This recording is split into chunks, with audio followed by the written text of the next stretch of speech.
Good evening, dear colleagues and friends of the Macau Ricci Institute and the University of St. Joseph in Macau. A very warm welcome to tonight's forum. Tonight's forum is focused on the perception of new stewardship codes. I'm so glad we have the chance to feature a major research project of the Macau Ricci Institute. I was intrigued by the term stewardship, which originated in the UK financial industry, from the perspective of the Macau Ricci Institute, as we have to deal in Macau with a wonderful heritage, UNESCO World Heritage. So the question arises, how can we enhance the responsibility and stewardship of different stakeholders, including also the church, of this wonderful heritage? Today's seminar built on the research of Professor Mike Thompson, long-term cooperator of the Macau Ricci Institute, exploring stewardship codes with qualitative interviews. Tonight, I'm really very honored that we have Professor Jenny Guan among us. Welcome, Professor Jenny Guan, who is the president of the Macau Institute of Corporate Social Responsibility in Greater China, and Professor Carlos Noronha from the same association. The Macau Ricci Institute is really very pleased and honored to cooperate with you over many years. You are a most dedicated team without any fatigue. You have a passion for corporate social responsibility in Macau, and today, we are really all eager to hear from you how you see this concept, which for some of us is new, stewardship codes, is enhanced in the context of Macau. So over to you, Carlos. Thank you very much for the strong support. What I also want to mention is the whole kind of warming up for the Deignan Award. The first Deignan Award will be awarded on 25th of March at CUHK by Bishop Stephen Chow. The Macau Institute for CSR in Greater China strongly supported this process. We have been, I think, very professional in defining the criteria, the parameters for such an award of responsible entrepreneurship. And of course, the whole issue is to have not just a certain rhetoric about values, a rhetoric about CSR, but how this can be implemented in the context of Hong Kong and Macau. So over to you, Carlos, and thank you, and also the whole team for your wonderful contribution for this extremely important topic. Thank you, Father Ruffling, for inviting us to participate in this forum. And we are very glad to share our research findings with the participants today. And our presentation will be separated into two sections. And the first part will be presented by Professor Noronha. And now I would like to pass the time to Professor Noronha to share the theoretical sections first. Thank you. Yes, thank you very much, Father Ruffling. And on behalf of the MICSRGC and also all of us, we thank the MRI for the constant support, right?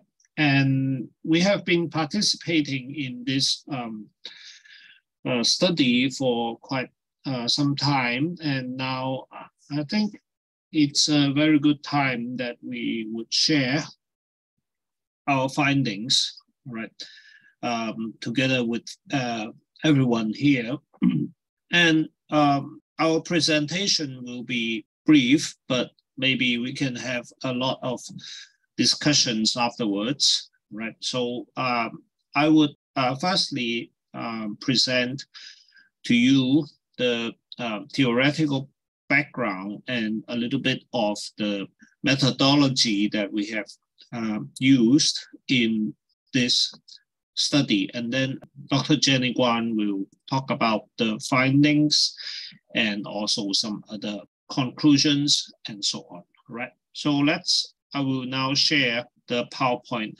Here is the presentation of our study.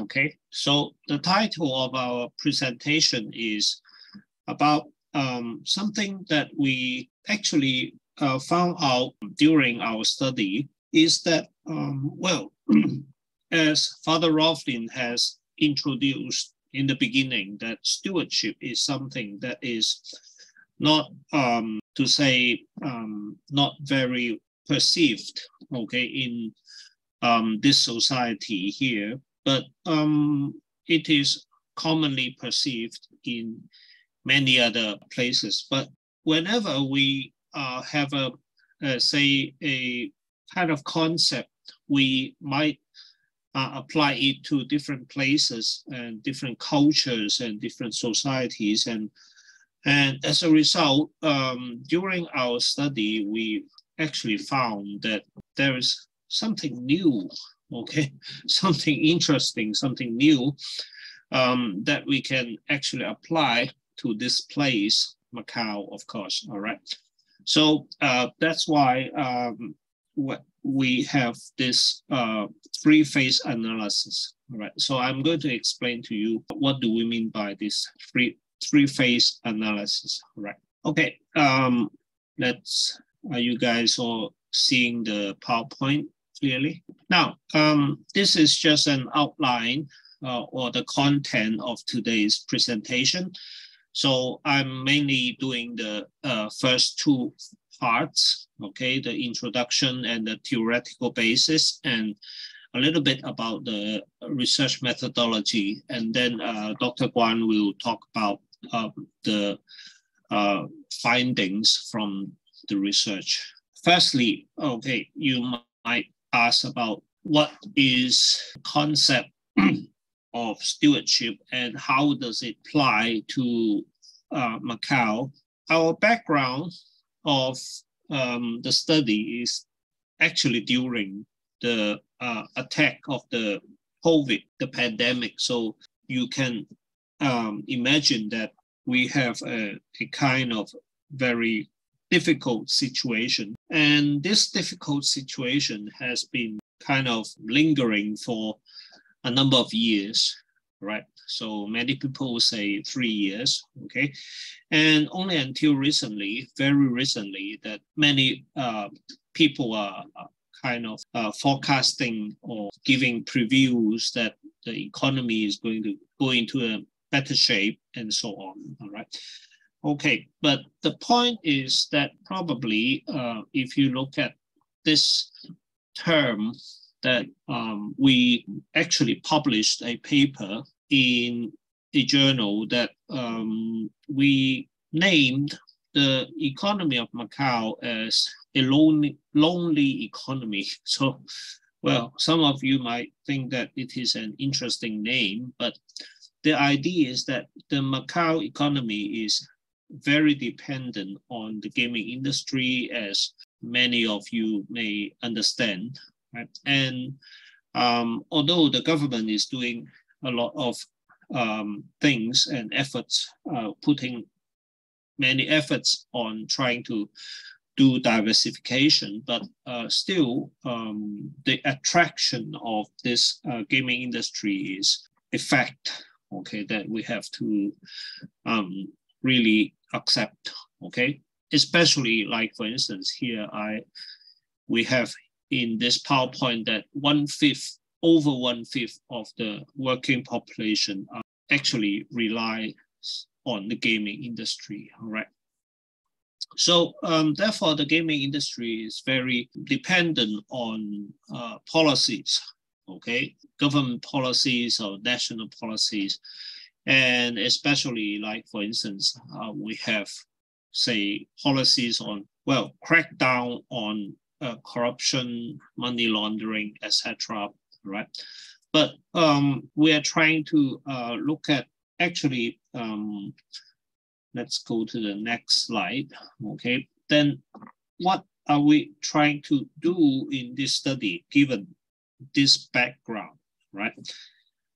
We already have the background about this COVID attack and also the reliance on the gaming industry and also so on. So therefore, our study aims to firstly assess how the so-called KOLs or key opinion leaders, right?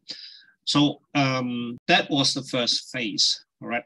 And then in the second phase and the third phase, we try to go into more detail about how ordinary people from different strata of the society, okay, how do they perceive the idea of stewardship, right?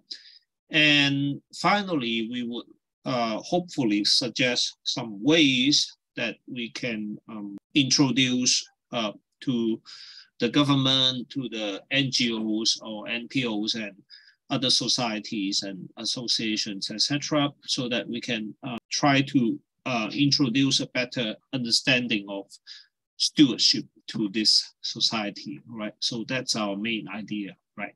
Okay, let's talk a little bit about the theoretical side, right? About stewardship. Now, usually when we talk about stewardship, it is I would say it is like a kind of more advanced understanding of what we call the agency theory that I will give a brief introduction here, right? So like for instance, say if you were a manager, okay, employed by a company, okay, your employer, right? So under the agency theory, right, the idea is that you are supposed to serve your manager, your employer, okay? You are supposed to serve your employer, okay? But very often under agency theory, the idea is that there is a kind of, because of human interest or human nature, okay? So therefore, the agent may have conflict of interest with so-called principal, okay? So there is a principal and agent relationship. So like for instance, you are employed as a manager of a big corporation, right? And actually your employer is owners, but who are the owners? The owners are actually the shareholders, okay? So the public of that entity, which is the corporation. But the point is that very often there is conflict of interest. So therefore, the agency theory, although it works in a very economic sense, but very often it is challenged in terms of, say, sociological issues and psychological issues. So that's why we have another theory, right, which is what we call the stewardship theory, which is very much related to the original agency theory. But the idea is that we have here to introduce the concept of business ethics, as well as personal ethics and morals, okay? So that's why, like for instance, sometimes under agency theory, we may have conflict of interest between the agent and the principal. But under stewardship theory, we are trying to tell the agent that, okay, yes, we do have conflict of interest because we are all human beings, okay? But the idea is that, well, there are some things, okay? There are many things that actually you need to be concerned, okay? You need to think about before you do certain actions. And that is an ethical issue, right? So for instance, here, Davis and a number of colleagues, which we have especially cited here, that sometimes a steward will not substitute or trade self-serving behaviors for corporate behaviors. So, well, hopefully, following the idea of business ethics, all right? So hopefully a steward will do according to this idea, right? Now, therefore, let's talk about what is the meaning of a good steward. Now, if you look at this box here, you can see that, well, according to agency theory, the agent actually only acts for the good of the principal. And according to the agency theory, when the agent gets remunerated or rewarded, then the agent can also, when the agent contributes to the organization or the employer, the agent also gets certain advantages for himself or herself, okay? So that's the kind of classical agency idea, right? But we are now looking at, say, if we are talking about steward instead of an agent, all right? So what is the meaning of a good steward? Like, for instance, here, Anderson and his colleagues pointed out that, well, the original definition of stewardship is actually insufficient because the steward is, in fact, still giving a lot of interest to himself or herself, just like agent-principal relationship, right? So that is not enough to spread the idea of business ethics or even moral principles. So therefore, we propose that not only we are proposing, but there are many, as you can see in this slide, that even the International Accounting Standard Board pointed that stewardship is very important, and there are many different meanings. And we try to combine kind of like, say, stakeholder theory, right? That is to say, the organization is responsible for many different parties, and also kind of universal ownership. So if you look at this part here, you can see that there was a recent research by Klettner who mentioned about, say, people who are investing in funds, for instance. Okay, so when people are investing in funds, they become stewards of the funds also, right? Because they are kind of stakeholders also, right?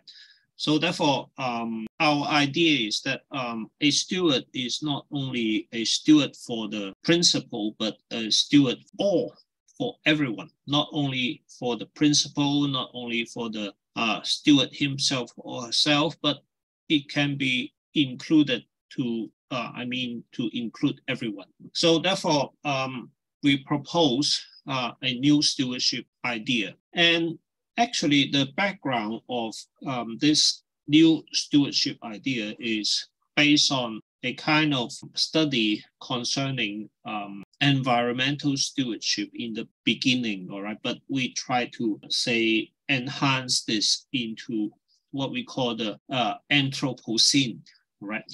So Anthropocene, of course, is not our term.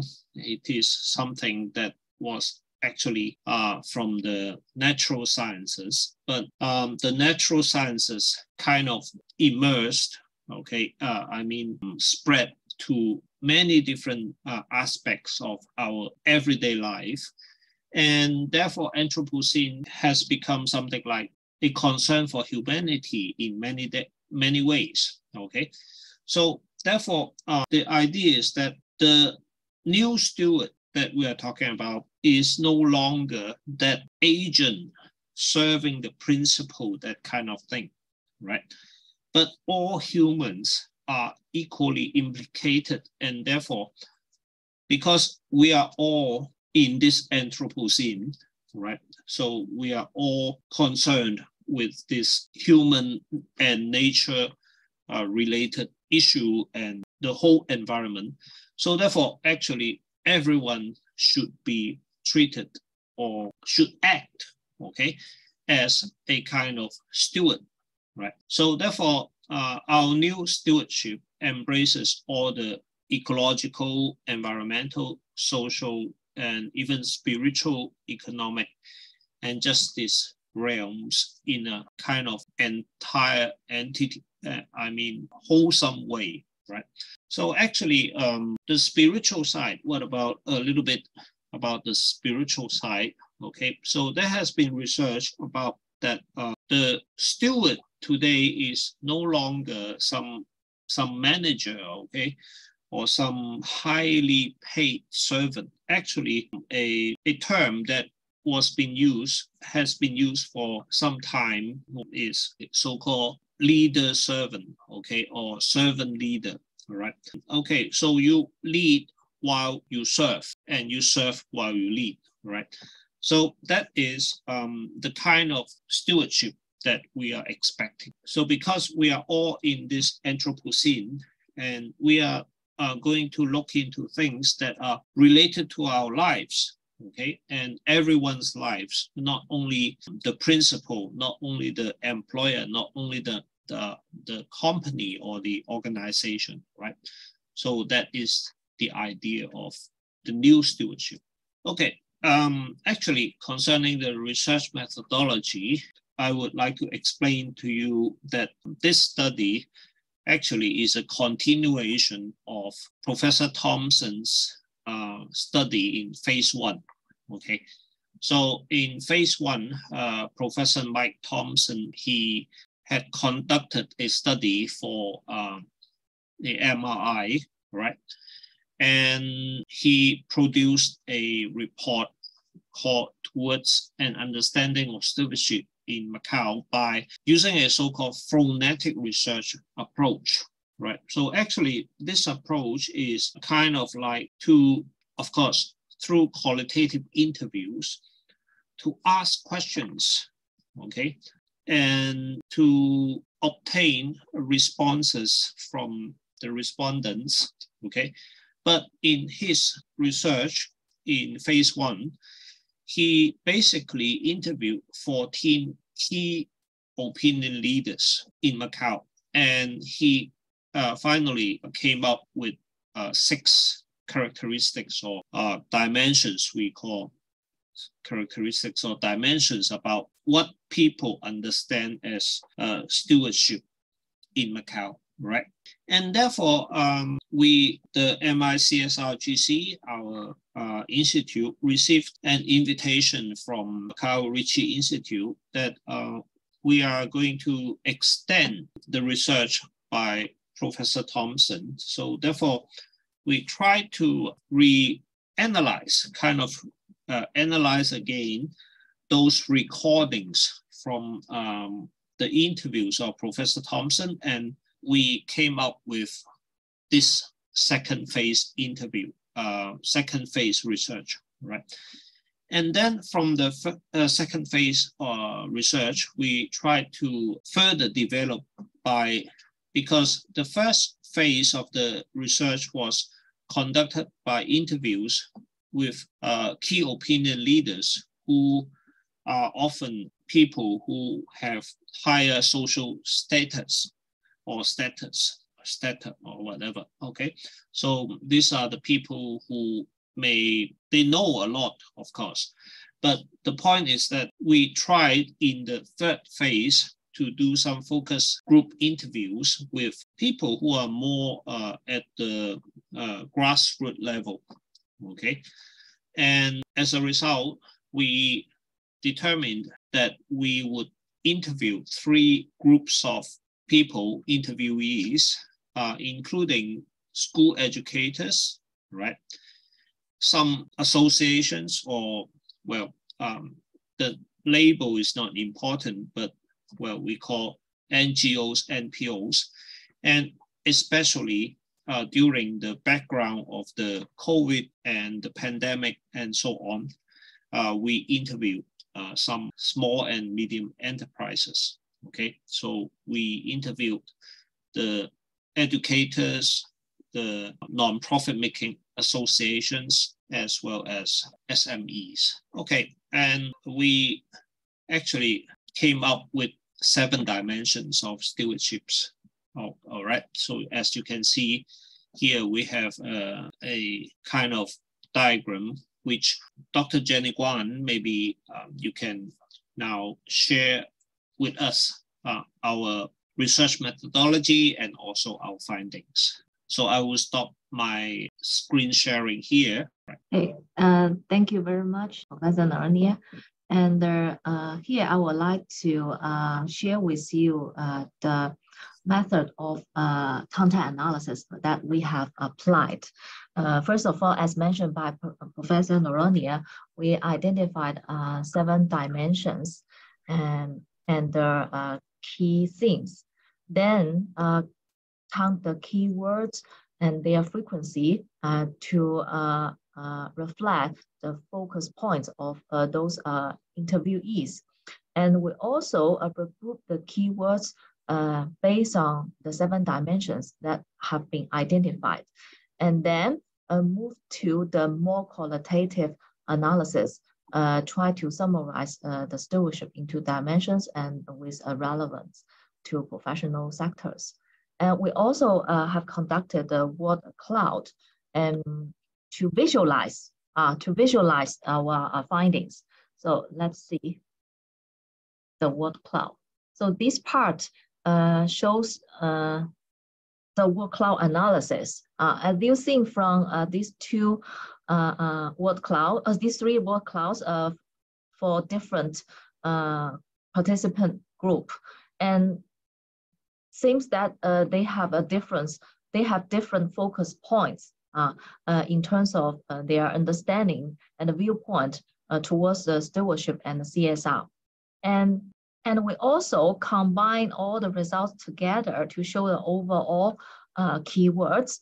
And as you know that these keywords only can reflect the frequency and the importance that or the focus point that those participants expressed during the interview. If we want to dig out the rationale behind, we have to conduct a more qualitative content analysis.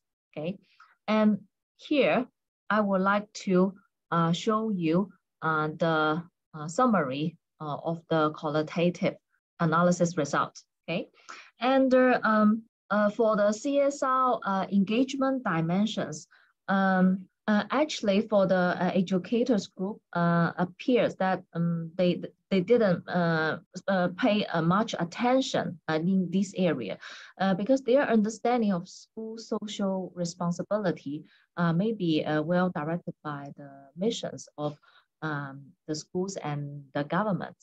For SMEs, they do want to have a branch of CSR since they are always benchmarking themselves with the gaming operators.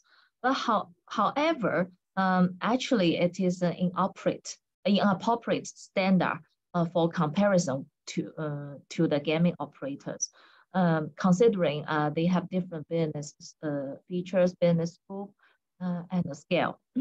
And that is why many SMEs may feel hijacked by CSR. As for the NGO group, they provide very constructive opinion. And they mentioned that SMEs should not view themselves as individual entities, but part of army. Okay, they can get together to build up a strong sense of becoming a steward for responsible business dealing in society. That's true. Actually, we all know that SMEs in Macau, they have very limited resources. And they not only for the financial resource, but also the human resources. So for SMEs, maybe they can try their best to work on those CSR areas which they can do or they are capable to do. That will be good enough. And for the grassroots people's concept, both SME group and NGO groups, they agree that the definition of this term actually is unclear in Macau. they think that redefinition of the grassroots could be much related to the issue of government subsidies, and they mentioned the government may need to periodically revise the subsidy granted to various kinds of people in need in the society. But however, there are some difficulties exist because these issues actually is rooted from a structural problem of the society itself, and due to the unique features and economic and social environment in Macau. And besides, SME and NGO groups also express a high degree of concern related to the non-resident employees issues. And they actually, this is expected. This is a kind of expected result because for SMEs, they rely largely on import labels to maintain the normal function of their operations. And we can say that they cannot lay out any import workers at will, even during the pandemic period, because this may, if they take this kind of action, it may affect their import label quota afterwards in the future. So again, this is another structural problem involving the government and the large enterprises. And SMEs and the larger companies, they are probably subject to the same import label quota policy. Again, this leads to a kind of mentality of SMEs thinking that CXR activities will add on to their burden, and they may feel hijacked in these areas.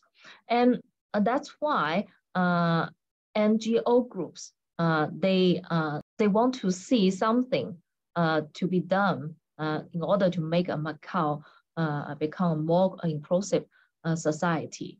And they mentioned those non-resident workers, non-local workers, they do have contributed a lot to Macau society, and their difficult lives in Macau should not be ignored by the community, actually. And also they mentioned those education sectors, those schools, they may have the crucial role to play here, guide students understand the meaning of social justice towards this group of people, and beyond what they have learned from the textbook, and also to fulfill government requirements. So from a different stakeholders' perspective, actually we can do something more desirable by the international community towards those non-local employees. As for the educational commitment dimension, actually this is one of the most worrisome findings from the focus group interview. And because a problem identified, we identified a huge discrepancy about when should SDG refers to Sustainable Development Goals, when should SDGs to be taught to the students between the educators group and NGO groups. They have different viewpoints. So for schools, usually they're introducing SDGs to their students only until the final year of high school education through the adoption of government textbook. But on the other hand, for NGO's viewpoint is, they mentioned in Macau, we should more in line with other places outside the city, that they think that SDGs should be introduced as early as possible to the students. In other countries, the situations, the 17 SDGs are often taught to pupils at a very young age, at primary school level. In these aspects, Macau or the government seems to be lagging away far behind the international society. So they hope that the youth in Macau can at least get in touch with SDGs through other sources, such as from their family members, from social media, or some kind of NGO organizations, some other organizations, and some other channels. And they suggest the target age group for SDG should be something like 6 to 12 years old. And as for the SEM's viewpoint, they think that they really think training and education is very essential. However, due to the hard times caused by the pandemic, training and education has become a kind of bearable costs to them. So SMEs, they hope they can follow the advices, but they also need to seek for more help from the government or more training subsidies from the government. They also expect that the government can provide them some tailor-made training programs for their staff.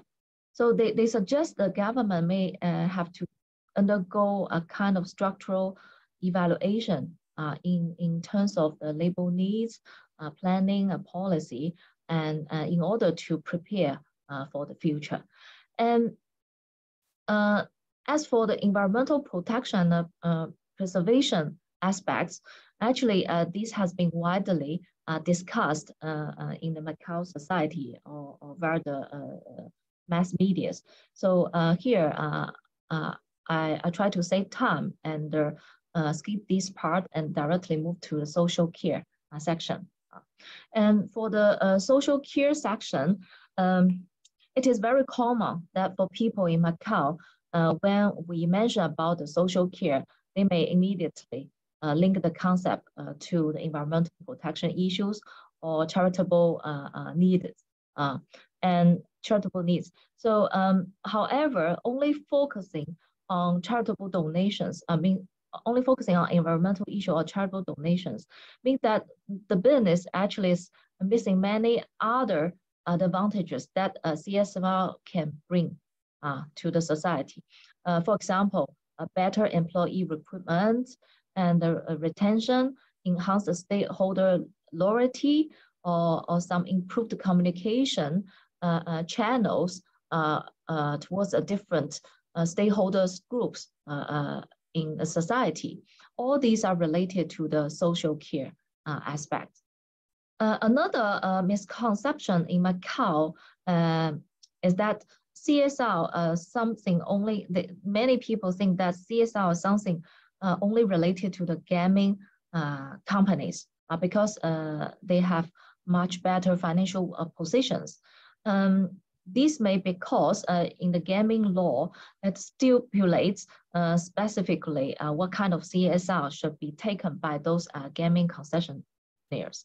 And so for this reason, they create a kind of image that only casinos have to take up CSR. So these phenomena probably explains why SMEs, when they talk about CSR, they may feel that they are being hijacked. So therefore, we think that the understanding of CSR in Macau by the common people actually is still a very premature, and more work needs to be done. More collaboration or even international collaborations need to be enhanced with those NGOs, schools or universities, or even other types of the entities. Okay. And for the last aspect, ethical commitments, those schools appear to not very interested in talking about business ethics. Probably because for them, the moral and ethical issues are already taught to their students. And one participant mentioned that the realistic things in life are rather remote to their students. That's why they may not talk too much about this kind of real world examples. And the interesting phenomena is most of the SMEs owner mentioned, they prefer to focus more on employee ethics. While NGOs criticize that business ethics in Macau has not yet up to the international standard. So in general, we think that there is still a very long journey to go before a mutual or better understanding can be reached among different groups in the society. Just now, we summarized the key findings of our research. Let's move to the final remarks. Let's see. Actually, we identified a lot of difference in the understanding of the new stewardship and CSR. And let's see, and premature sense in this area for people live in Macau. So let's see, how can we make improvements from the theoretical perspectives or from the practical perspective. So let's turn back to the theory first. Okay. Just now, Professor Novernia explained what is agency theory and how can we understand the stewardship theory and what's the linkage and the common areas among between these two theories. And but based on our research findings, we find out that in Macau, here the agent here we refers to the management team or the in charge person of the education sector. So this group of peoples, although they have very clear attitude, say they support the CSR. And they have very positive attitude towards those stewardship things. However, sometimes due to some limited resources or human, no matter it's from the financial perspective or human resource perspective, the resources are very limited. So they may need to save time, save resources to focus on those most important issues, like for SMEs, they need to generate profit in the first phase, right? And that's why sometimes the agency role has been weakened. But we also identify a good phenomenon is whenever they mention stewardship and CSR, they link it more related to virtuous or ethical issues rather than in the original capitalistic sense. So this is very good phenomenon, means we have a very good foundation to promote more from the academic perspective towards those new stewardship or the CSR aspect. And also, as mentioned just now, based on the finding, we find out for the education sector actually leaves much room to be improved in terms of bring this concept to students in an early stage, right? And for SMEs, actually they are ready. They are ready to participate more in the CSR activities, but due to the limited resources, from SMEs viewpoint, they also with a very high pressure to take action. To take CSR action because they always benchmark themselves with those gaming companies. But here we mentioned actually the motivation of CSR is not to benchmark yourself with others. Actually, from your deep heart, you just do something that you are capable to do. That's already a CSR. Even some minor things like you give a birthday gift to your employee, it's already CSR, part of the CSR. So for SMEs, they may need to relax themselves and try to rethink what kind of existing resources may not be financial resources, some other resources they may have to motivate their staff to work together and to contribute together. And for the third point, related to the spiritual side of the stewardship, we have mentioned actually these parts still have a lot of work to do from the academic viewpoint. especially the concept of the new stewardship, because most of the people think that it only works in the economic sense, right? And we think that the scholars and the researchers can put more effort in this direction, try to conduct more researches, try through research to promote this kind of practice, and how can the stewardship theory to be effectively applied in the real business world. And another issue that we need draw our attention is the function of accounting in this area actually has been loosely mentioned, and not many people clear about what kind of accounting issues we need to pay attention. So simply speaking, the accounting issues here is more related to where can we find out the resources. And it may be some kind of financial resources or non-financial resources. And who are the managers to perform the management and distribute these resources in a fair way? And how can we evaluate or try to quantify this part of the contribution? All these are related to the accounting issues we've mentioned here. It's a kind of social accounting, not purely a financial or managerial accounting. Okay, more focus on the qualitative part. And simply speaking, we need to understand who is accountable for whom, and how can we evaluate the result? How can we quantify those performance? Okay. And last but not the least, we would like to share with you some practical recommendations. And for the government, I think that they may need to re-engineer the concepts of stewardship, especially the social responsibility in comprehensive sense.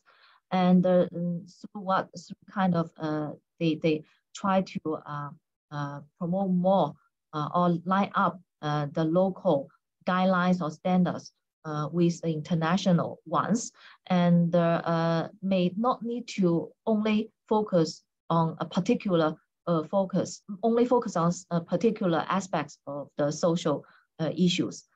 This may lead to a very superficial understanding of the CSR as a whole.